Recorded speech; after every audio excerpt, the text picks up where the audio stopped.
Are you ready for a career upgrade? One where you are valued and respected for your expertise, where you get to use your strengths every day, where you're doing work that matters, where you have healthy boundaries, and where you're paid really freaking well. And not only that, but you get to use your privilege to open doors and support others in their pursuit of their own upgraded careers. Well, if that sounds good, you're in the right place. I'm your host, Nicole Case, and after a decades-long career in corporate HR, I'm sharing my behind-the-scenes insider knowledge on how you can upgrade your own career and succeed in this wild corporate world.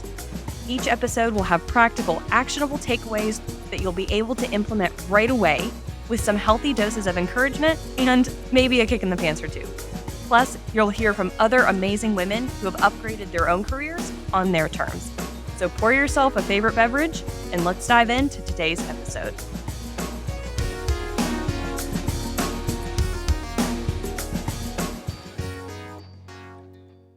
Welcome back to the Upgraded Leader podcast. I'm your host, Nicole Case, and today I want to talk about asking for help or leveraging our networks in order to upgrade our careers.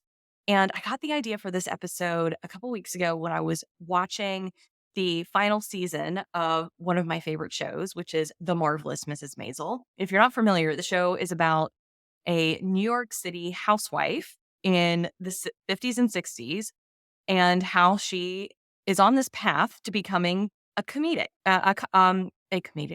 a comedian. And particularly back in the 50s and 60s, you just really didn't see that. So it's all about just kind of her navigating her being a mom and her career in trying to grow this comedy career, right? And she, in the final season, she is so close to her big breakthrough in the stand-up comedy space. And she really, really badly wants to get on the fictitious version of the Johnny Carson show because she thinks that's where her big break is going to come from. That's what she thinks she needs in order to upgrade her career, frankly. And she knows someone that can talk to the host on her behalf to get her on the show. But her manager, Susie, is really resistant to this for a number of reasons. Go watch the show. But one of the reasons why she's resistant to it is that she says that, well, do you want to go look back on your career and see whenever you had your big break? And the reason why you got it was because you called in a favor? Is that what you want your story to be? And Midge is like, heck yes. I don't care what it takes. I don't care who I need to call. I just know that this needs to happen in order for me to get the visibility that I'm looking for in order to upgrade my career, right? And I loved this scene and I just kind of loved this whole dialogue because I could not agree more that this is just called leveraging your network. And I think this is one of the single most important things we can be doing in our careers as upgraded leaders. But the thing is, like, I totally also get Susie's position as well because I see so many people, particularly women, resistant to the idea of asking for help or calling in a favor or reaching out to somebody in their network when they need something.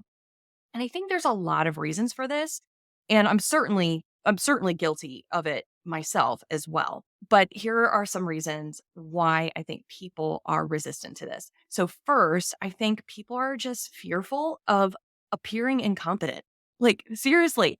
And I think this has been one of the biggest learnings for me in my career for sure that while I love learning and growing and experiencing new things, there's also a part of me that doesn't want to appear stupid to other people, right? Like this has just been a theme for me. Like I want to appear smart. I want to appear that I know what I'm doing. And I remember very specifically about midway through my career, I was leading talent management for a really, really large tech company. And I'd never done that before. Which that was fine, like, I'm all about, like, trying new things and experimenting, I'm all about that, but there was a really specific assignment that I was given, which was to implement a new HR system for the entire company, and admittedly, I was implementing one piece of it out of, like, 5, I was implementing, like, one piece of it, but the reason why I was chosen to do this work and to, like and do this huge technology implementation was frankly because I was the only one to do it. Because a lot of people had left the company at that point, and I was really just the next best thing. I was way not qualified to do this at all. I had no idea what I was doing. And I was already feeling like insecure about my role and all of that. I was really intimidated by kind of like all the other leaders around me. Like I was just really in this place of like, okay, I'm new to this gig. I've never done it before, which is one thing, but yet this particular project just really was taking me out of my comfort zone. And I'll say that I definitely don't feel that I was set up for success by my leaders. Like I'll definitely like I'll share that. However, there was a piece of this that I was supposed to own as well that I was too afraid to tell people that I had no idea what I was doing. And sure, I figured out some stuff as I went and leveraged my strengths and all those things and it all worked out, but oh my gosh, had I just admitted that, you know what, I have no idea what I'm doing here.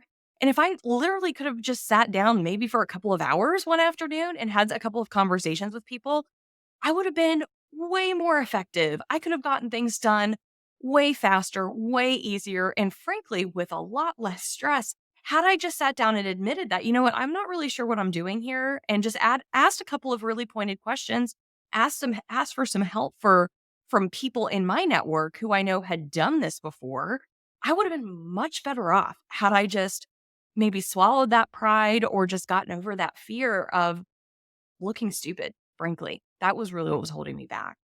Another reason why I think people resist asking for help or reaching out to their network is because they think it's a sign of weakness or they want to prove themselves to others. So, kind of in the same vein as I said just a moment ago about, how I was really feeling just kind of insecure and I felt like I just needed to prove myself to these more senior leaders around me that I could do it. I think just sometimes we as leaders just think that we have to have all of the answers. We have to do everything on our own. That there's just this desire for self-sufficiency and independence, and we just wear it like a badge of honor, right? Like, and if for whatever reason we think that we aren't working hard enough for what we want or what we need. So like if we have to ask for help, again, it's like a sign of weakness.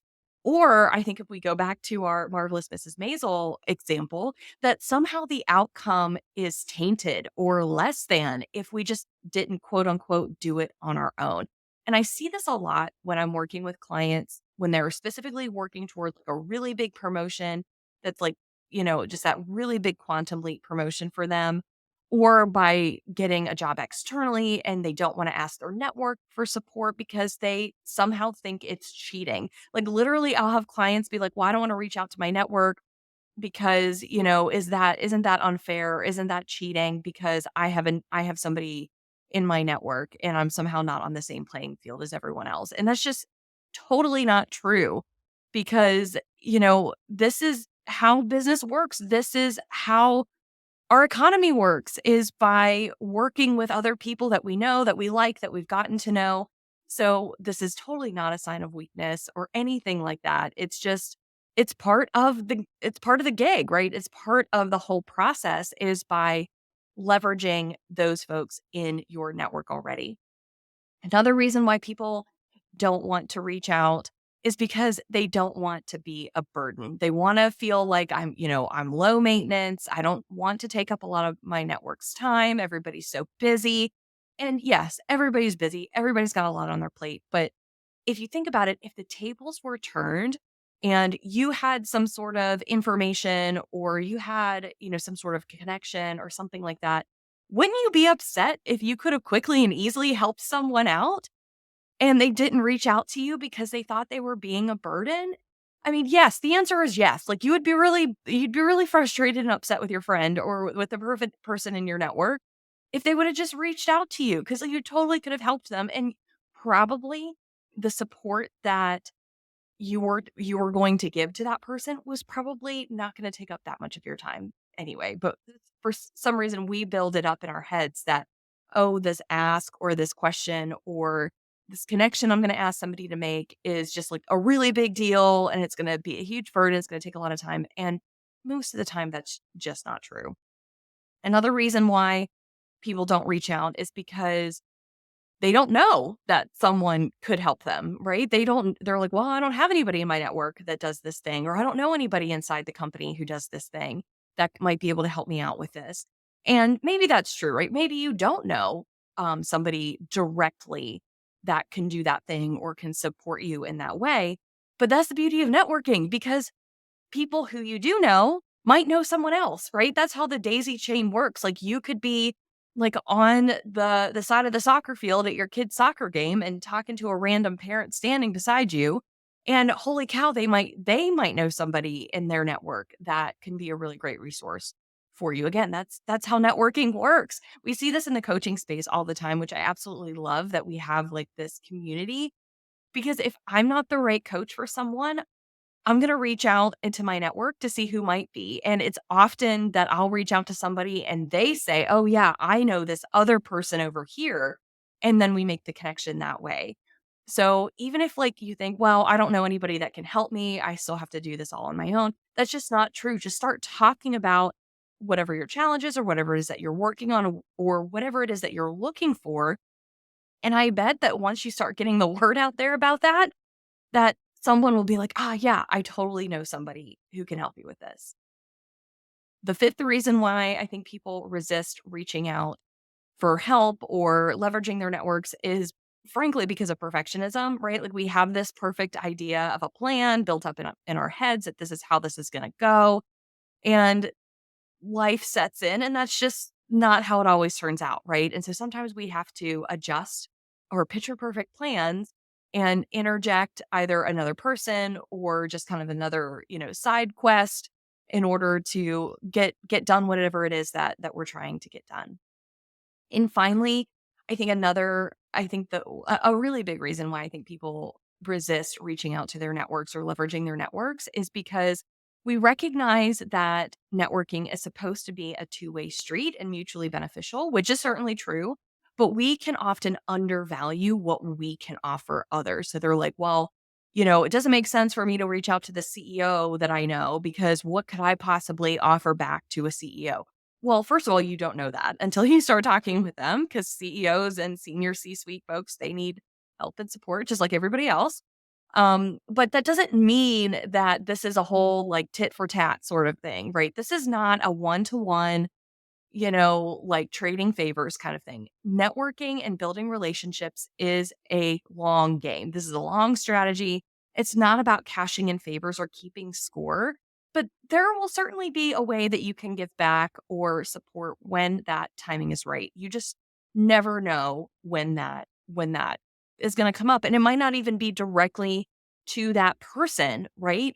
So sometimes it might be, hey, my niece or my nephew is, needs some help and support and I think you're the right person to kind of help guide or point them in the right direction. Like again, it might not even be a perfect one-to-one kind of, you know, returning the favor situation. It could be something adjacent. You just never know. But it's so important that we are leveraging our networks. And when we do leverage our networks, either internally or externally, it really just opens up this whole world for us. One, we get access to opportunities, right? When we start, talking about what that next job that we're looking for or that next promotion, building and leveraging those relationships, they get us access to opportunities. This is how 75% of people get their jobs is by leveraging their networks. And this, I will say, this is partially why the good old boy club exists, right? Because that network is just unapologetic about asking for favors and asking for support or asking for connections, right? So we should be doing the same thing. Ladies, we should be doing the same thing. So, at going out there and leveraging those networks or just even just say, "Hey, I'm in the job hunt right now," or "Hey, I'm looking for this promotion right now." And you tap into somebody internal who's got a really great line of sight to the leadership team or to the people that make these types of decisions. This is what this is all about is getting you access to those opportunities that you absolutely deserve to have access to. Another just great benefit of leveraging our network is just it gives us insights into each other's knowledge and expertise, especially like if you've never done something before, just like getting somebody else's take on it can be so, so helpful. And I'll give you just a really simple example. So I remember several years ago, as I was really getting my business I was really kind of formulating the idea for my business. And I remember talking to a leader at work and just telling him, about I think we were just talking about what we were going to be doing that weekend. And I said, yeah, I think I'm gonna spend this weekend like working on my business plan, and I need to do some research on lawyers to help me get my LLC started. I was just, chatting with him about that kind of stuff because I knew that he was a consultant previously and still had his consulting business. So I, just kind of mentioned that to him. And he goes, Nicole, you do not need a lawyer to open your own LLC. And I'm like, what are you talking about? And so he was just telling me just how simple and easy and fast it is to open an LLC. And you can do it on your own. You don't need a lawyer for that. And he told me, he was like, Nicole, after this meeting, I want you to go back to your desk and I want you to Google how to start an LLC in North Carolina. And then you let me know what you come up with. And I'm like, okay, fine. So we finished up the rest of our meeting. I go back to my desk and I remember it was late and, it was like dark outside already. And, I just did a really quick Google, how to start an LLC in North Carolina and figured out just how ridiculously simple it was. And like 20 minutes later, I sent him a text message and said, my LLC has been opened. And it was just so funny because like, we're just having, just a really cool conversation with a leader in my office. And he was just sharing his knowledge and expertise for how he opened up his own LLC and consulting business. So sometimes if you just don't know how to do something or, you just want somebody's take on it, like you could just get so many great insights and just learn so much faster by tapping into, your network, right? And you can also just build some really great skills, right? You can, learn something new, learn it from someone who's already done it and honestly, this should be the first thing on your list if you are in a new role, whether you've just gotten a promotion internally or you've taken, on a new team internally, or if you have gotten a new job externally and you want to come up to speed very quickly. The first thing on your list should be going out and talking to people and building out your internal network. A lot of times I hear, particularly from women, is that, I'm in this new role. I need to put my head down and just learn and just like read things and all that stuff. And yes, let's go out and learn to come up to speed quickly. The fastest way to do that is to build your network. So again, I cannot stress this enough. If you are new to a role, the first thing that should be on your list is going out there and building your internal network. And what this also does is helps build a reputation of having a growth mindset and a continuous learner, right? And I'll say that I think that approach has really served me well in my career that when I get over myself, right, and I do leverage my network and ask questions, that people see me as someone who is always trying to up my game. I'm trying to learn from the best and just like really tapping into, the amazing knowledge that the amazing people that I have around me have. And I think those people that I learn from remember that. And so, and I think a lot of people, value a growth mindset and continuous learning. And so when I'm demonstrating that, hey, this is how I'm doing this in real life, that they remember that and then they keep me in mind for again opportunities and things like that. Also, it's particularly if you're running a team, collaboration and teamwork is just so, so important. And let's just be clear, like as leaders, we do not get anything done in a vacuum. We don't get anything done by ourselves anymore, right? Whether we like it or not, we need other departments to buy into our project ideas and share resources and just work together to move the business forward, right? So if you want to get things done, we need to be collaborating cross functionally. And again, this is true the more we move up in our careers, the more we move up in the ranks at our organizations, the more we are leaning on other people and other departments again to work through things. And this is going to be way easier when we have built those strong internal relationships. So I can remember back working in HR, like really collaborating and building strong relationships with, say, the people in finance. I loved working with my partners in finance, my counterparts over there. And I always remember like one time in particular going into a meeting saying, okay, I need to go in this meeting. I need to influence this senior executive about something. And let me like go talk to the finance person first. Let us get in alignment and say, listen, I'm going to need your back in this meeting because I know this leader is going to push back on this partially due to budget. And I want them to know that you and I are already lockstep in this so that this meeting goes so much faster and so much smoother and we can just get stuff done, right? Let's just get shit done. And I think that if we want to see this happening in our own teams, we have to model this and expect this for our own team. So we can only do this if we are modeling it for others. So that is another big reason to ensure that we're building relationships and leveraging our networks is just so that we're collaborating better and just building that culture of teamwork. And just finally, basically everything that we've been talking about so far, by leveraging our networks and asking for favors or asking for help where it makes sense, we're being more effective. We're getting things done faster. We can get so much done faster and easier, more effectively if we just ask for help sometimes. Like I had a client of mine a couple weeks ago.